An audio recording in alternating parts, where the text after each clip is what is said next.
Bamfordrose, and it's forum chat time. This week's forum chat is door module related. Then a comment on a forum of, hey, I've got a problem with my door, is getting to become as common as, what oil do I use? Is E10 fuel okay? I've got an emissions warning lamp on the dashboard, what could it be? If you're a pre-09 car, you've got the older style door modules on. And if the car will not lock, if the windows don't drop on door handle press, if the mirrors won't fold or the mirror glass won't change its position, if when you're in the car it won't auto lock when you get above 3 miles an hour, if you try and open internally from the door handles and it won't unlock and open the door, or if on the door card from the driver's side you can't operate the passenger window, or on the passenger side you can't operate the passenger window, or any of the windows fail to work off any of the buttons, any of those problems at all, it's likely to be the door module itself needs superseding to the newer level part. Those newer level parts seldom fail. Pretty much the only thing you can do at home is get to fuse 82 and 83 in the cabin fuse box, which is in the passenger footwell. So peel back the carpet,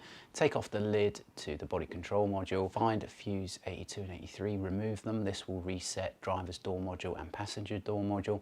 Put the fuse back in and then run the procedure where you drop your window down, hold the button a few seconds, then put it all the way up, hold it for a few seconds. And if that complete procedure doesn't kick the door module into life, it doesn't start locking, or maybe the window doesn't work at all, then after that procedure, you pretty much have got left just a laptop job now of reflashing the software in the module. And if that doesn't work, then you really need a new door module. If one of those door functions is going problematic, then it's a telltale sign that the door module is on its way out.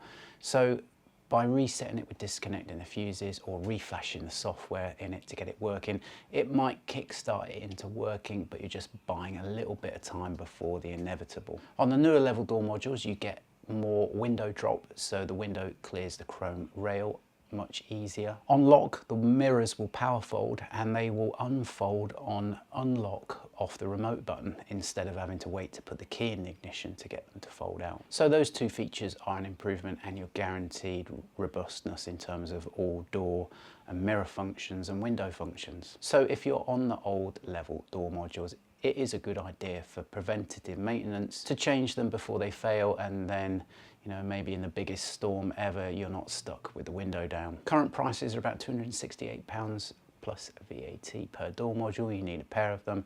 3 hours labour should install the modules and code the software. Check out question of the week I did a couple of weeks back. This is the essential things to do in ownership, where I covered door modules in that video. And if you're new into Aston ownership, that video will let you know the things to expect which could go wrong newly into ownership and how best to solve them. I'd avoid buying a second-hand door module off the internet. You don't know what its history is. Why is it off the car? It's probably failed in some way. That's why it's for sale. And that goes for buying second-hand pre-owned door modules from anywhere, really. Here, door modules is drive in, drive out whilst you wait. Be no longer than 3 hours. That's because we have the ability here to code the door modules on site without needing any external sources to provide us a file. Other independents and dealers are going to have to download a file from the factory, meaning that you couldn't really get drive in, drive out, same day, same morning door module fix where they haven't got access to the files directly. Hope you like that forum chat, and we'll see you on the next one.